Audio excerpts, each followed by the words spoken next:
Ya, Assalamualaikum warahmatullahi wabarakatuh. Kita lanjutkan materi tentang mikrobiologi. Kita menggunakan video pembelajaran di mana terkait materi metabolisme ini nanti akan ada 2 video. Untuk bagian pertama, ini terkait dengan metabolisme mikroba secara umum. Pertama, kita perlu tahu apa definisi dari metabolisme, yaitu suatu reaksi kimia dan biologi yang terjadi di dalam sel. Dimana kalau metabolisme mikroba berarti adalah semua reaksi biokimia, yaitu biologi dan kimia yang terjadi di dalam sel mikroba, di mana proses ini, reaksi ini berperan penting dalam regenerasi, dalam proses pembuatan energi dan metabolit. Nah, kita pernah ya mungkin kenal istilah, sering dengar yang namanya katabolisme dan anabolisme. Ini bagian penting dari proses metabolisme. Nah, ini ada istilah katabolisme dan anabolisme. Nah, ini untuk mempermudah, saya biasanya untuk menghafal ya, kata dan ana. Ya, jadi ketika disebut ada kata, itu kalau saya analogikan adalah katana. Katana itu adalah pedang. Pedang ini berguna untuk memecah dari molekul besar menjadi molekul kecil. Berarti katabolisme ini adalah suatu proses yang memecah molekul besar menjadi molekul kecil sehingga menghasilkan energi. Karena proses besar menjadi kecil akan menghasilkan energi.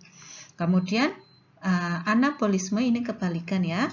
Jadi saya analogikan adalah ana. Ana itu adalah saya itu adalah manusia, seorang perempuan, di mana adalah bertugasnya adalah memasak. Memasak apa? Yaitu berarti misalnya menggabungkan bahan-bahan kecil untuk menjadi suatu yang besar. Jadi small molecule menjadi molekul besar. Nah, dari proses memasak ini kan membutuhkan energi. Berarti dari sini kita simpulkan ana membutuhkan energi sementara katabolisme adalah menghasilkan energi. Kemudian kita tadi dengar ada yang istilah namanya metabolit. Metabolit ini adalah suatu senyawa yang dihasilkan dari reaksi metabolisme. Ini contoh prosesnya ya, ini ada yang kita sering dengar yaitu adalah proses fotosintesis, kemudian ada respirasi. Nah, fotosintesis ini kan menjadikan ya, menggabungkan CO2 dan H2O ini menjadi glukosa. Berarti molekul kecil CO2 dan H2O menjadi molekul besar. Berarti dari molekul kecil menjadi molekul besar ini karena ada proses memasak. Proses memasak ini adalah anabolisme. Proses memasak ini kita ingat memerlukan energi, di mana energinya bersumber dari sinar matahari.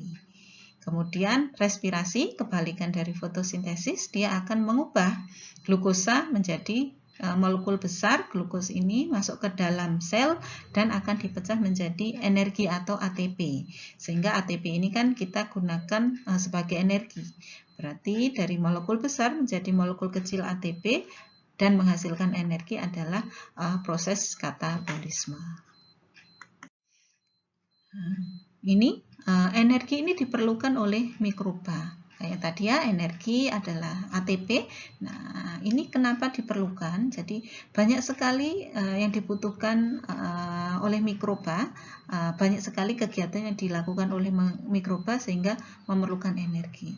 Pertama, sintesis bagian sel. Ternyata mikroba itu mensintesis tubuhnya ya, mulai dari dinding sel, membran sel, dan substansi lainnya. Kemudian dia mensintesis enzim, membuat enzim juga. Kemudian mempertahankan kondisi selnya sehingga optimal dan memperbaiki bagian sel yang rusak. Kemudian untuk pertumbuhan dan perbanyakan juga memerlukan energi. Kemudian penyerapan hara dan ekstraksi senyawa yang tidak diperlukan. Kemudian untuk pergerakan atau motilitas itu juga memerlukan energi. Ini beberapa kegiatan dari mikroba yang memerlukan energi. Nah, energi ini ada energi tinggi ya, komponen kita kenal ATP, ADP, AMP ini adalah komponen kimia berenergi tinggi. Pertama ADP. ADP ini adalah adenosin difosfat, kemudian ATP adenosin trifosfat. D itu di, kemudian T itu tri. ADP sama ATP ini terbentuk dari yang namanya AMP. AMP itu adalah adenosin monofosfat. Kalau ADP ini terbentuk dari AMP ditambah 1 fosfor, kemudian ATP adalah AMP dengan 2 fosfat. Nah, energi ini ADP, ATP ini kita bisa temukan karena disimpan dalam bentuk dengan ikatan trioester yaitu asetil koenzim A. Nah, mungkin kita perlu juga belajar yang namanya enzim karena metabolisme ini tidak bisa terlepas yang namanya enzim karena dia adalah suatu zat yang mengkatalis dari suatu reaksi metabolisme. Nah, ini enzim, kita perlu tahu karakteristik dari enzim, kemudian faktor yang mempengaruhi dari kerja enzim. Nah, pertama, enzim itu apa? Enzim itu adalah suatu protein yang tugasnya adalah mempercepat reaksi kimia, tapi dia tidak ikut dalam reaksi tersebut. Jadi dia adalah suatu protein yang tugasnya adalah mempercepat suatu reaksi tanpa ikut dalam reaksi tersebut. Nah, enzim ini bentuknya khas ya, jadi kita harus kenal yang namanya teori kunci dan anak kunci. Jadi teori gembok sama kunci lah. Misalnya kalau nggak kuncinya ya gemboknya nggak bisa dibuka. Kemudian kalau intinya harus sama-sama pas ya, tepat. Jadi itu kalau misalnya protein ya harus dicocoknya dengan enzim protease. Kemudian substrat lemak ya cocoknya dengan enzim lipase. Dan lipase tidak bisa untuk memecah substrat protein. Jadi dia harus khusus ya. Antara substrat sama enzim ini harus bentuknya khusus, harus ingat yang namanya teori gembok sama kunci. Nah, kemudian tadi kan fungsi dari enzim ini adalah mempercepat reaksi kimia, di mana proses percepatan reaksi kimia ini akan menurunkan energi aktivasi. Nah, ini ada suatu gambaran kan di sini ada 2 bukit ya. Bukit yang pertama yang tinggi, kemudian bukit yang kedua adalah setengahnya. Nah, bukit yang pertama ini tinggi karena tidak ada proses katalis dari suatu enzim sehingga energi aktivasinya masih tinggi. Sementara untuk yang bukit kedua ini hanya setengahnya. Ini energi aktivasi yang diperlukan hanya sedikit. Makanya karena ada proses yang namanya enzim. Nah, jadi misalnya kalau kita mengerjakan sesuatu ya kan pertama kali itu kan rasanya berat. Nah, berat itu karena tidak ada energi aktivasi, tidak ada enzim. Nah, energi aktivasi yang kita keluarkan harus tinggi. Nah, lama-kelamaan ya, atau kalau misalnya untuk mempercepat kita harus memerlukan enzim. Enzim itu ya harus ada motivasi, semangat sehingga itu akan mempercepat, akan menurunkan dari energi aktivasi sehingga kita lebih bersemangat. Misalnya analoginya seperti itu. Nah, enzim ini ternyata ada komponennya yang bukan protein. Tadi kan kita kenal enzim adalah suatu protein ya. Nah, ada komponennya yang bukan protein. Nah, itu disebut dengan kofaktor. Kofaktor ini ada 2 macam. Pertama dari molekul organik, kemudian ada molekul anorganik. Nah, molekul anorganik ini anorganik ya. Contohnya adalah mineral. Nah, ini contohnya ada Fe, Mn, CuNa, sementara molekul organik kecil disebut dengan koenzim. Nah, ini adalah vitamin B, B1, sama B2. Nah, koenzim yang terikat kuat secara kovalen dengan protein disebut gugusnya ya, namanya gugus prostetik ya, ikatan antara koenzim dengan enzim. Kemudian enzim yang strukturnya sempurna dan aktif mengkatalisis. Nah, ini bersama-sama dengan koenzim ataupun gugus yang lainnya. Nah, misalnya tadi kofaktor molekul anorganik, nah, disebut dengan haloenzim. Berarti ada proteinnya, kemudian ada yang komponen bukan protein. Tadi misalnya logam, mineral, ataupun dengan vitamin. Jadi kalau misalnya protein bekerja sama dengan vitamin dan mineral disebut dengan haloenzim. Nah, ini dua faktor penting yang mempengaruhi kerja enzim. Jadi enzim itu akan bekerja optimum ketika pH dan suhunya pas. Nah, kita kenal ya, protein itu kan tidak boleh suhu tinggi, terlalu tinggi. Nah, kalau misalnya ternyata suhunya tinggi sekali, dia nggak akan bekerja karena akan rusak karena panas. Sehingga yang harusnya bisa cepat, energi aktivasi lebih rendah karena adanya enzim, tapi karena enzimnya rusak tidak bisa bekerja secara optimum. Kemudian ada yang disebut dengan konsentrasi substrat. Konsentrasi substrat itu kan banyaknya dari substrat. Jadi kalau semakin banyak substratnya, enzim yang dibutuhkan juga semakin banyak sehingga prosesnya bisa lebih cepat. Jadi kalau substratnya banyak, enzimnya sedikit, ya perjalanannya akan lebih sebentar. Untuk pengaturan enzim, ternyata kerja enzim ini selain dari suhu, kemudian konsentrasi sama pH, ini bisa dihambat. Penghambatan ini ada dua sifat. Yang pertama penghambatan kompetitif dan penghambat non-kompetitif.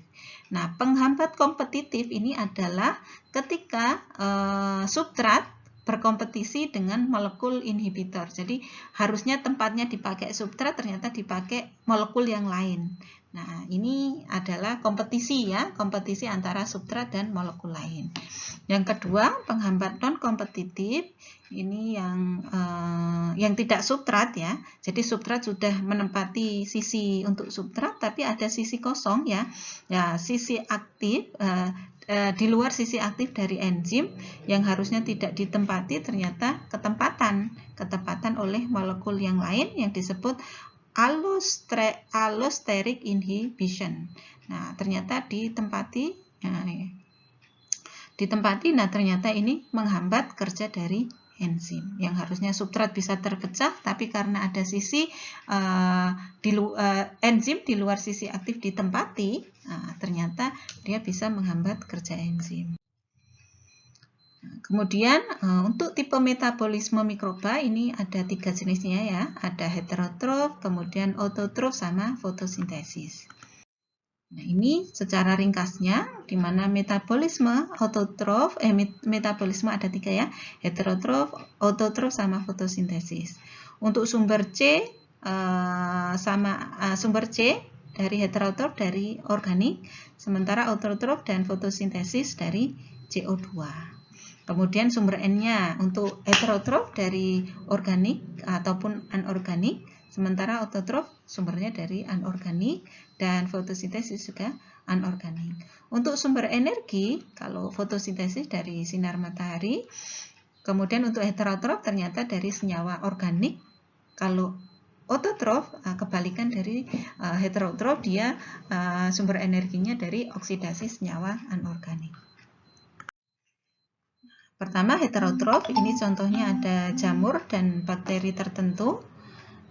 Kemudian ini mendapatkan energinya kan tadi dari sumber oksidasi senyawa organik, di mana senyawa organik ini mengandung karbon dan nitrogen, di mana akan digunakan untuk menghasilkan ATP dari proses aerob dan anaerob.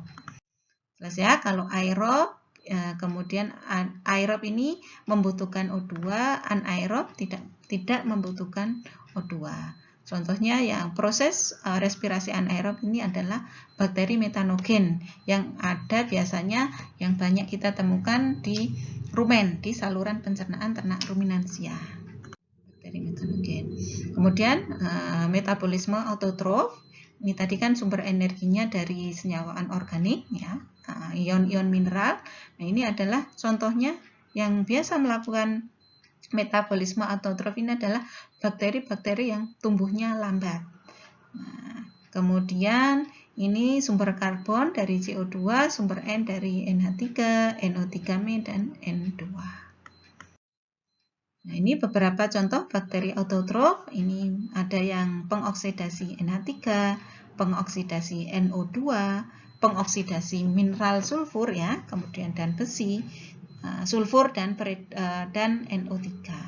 Ini contohnya ada famili dari Nitrobacteria, kemudian ada Theobacillus, nah spesiesnya ada Nitrobacter, Nitrococcus, Nitrospira, kemudian ada Ferrobacillus dan lain sebagainya. Nah, terakhir ini adalah metabolisme fotosintesis. Nah, metabolisme fotosintesis ini biasanya kita kenal dengan yang sering dilakukan oleh mikroba prokaryotik, baik itu dari bakteri dan cyanobactery. Nah, ini memerlukan sinar matahari dan pigmen. Tujuannya adalah membuat gula. Gula ini digunakan untuk menghasilkan ATP. Nah, fotosintesis ini juga ada dua, ada yang oksigenik dan anoksigenik. Nah, oksigenik ini menghasilkan menghasilkan O2 yang biasa kita kenal ya dengan di mana CO2 dan H2 akan menghasilkan glukosa atau gula dan O2. Ada juga yang fotosintesis anoksigenik yang tidak menghasilkan O2. Nah, ini dilakukan oleh bakteri ungu non belerang sama bakteri hijau belerang. Demikian untuk metabolisme bagian 1 ini. Kita lanjutkan untuk video yang kedua. Tapi sebelumnya saya akan kasih kuis. Nah, ini mungkin yang lebih cepat akan mendapatkan poin nilai. Siapa yang cepat menjawab di kolom komentar akan mendapatkan poin plus. Yang pertama, tadi apa bedanya anabolisme sama katabolisme? Mungkin dengan analoginya tadi memudahkan untuk menghafal. Kemudian faktor yang penting dari kerja enzim itu dipengaruhi oleh apa saja. Demikian materi bagian 1 ini. Saya akhiri. Wassalamualaikum warahmatullahi wabarakatuh.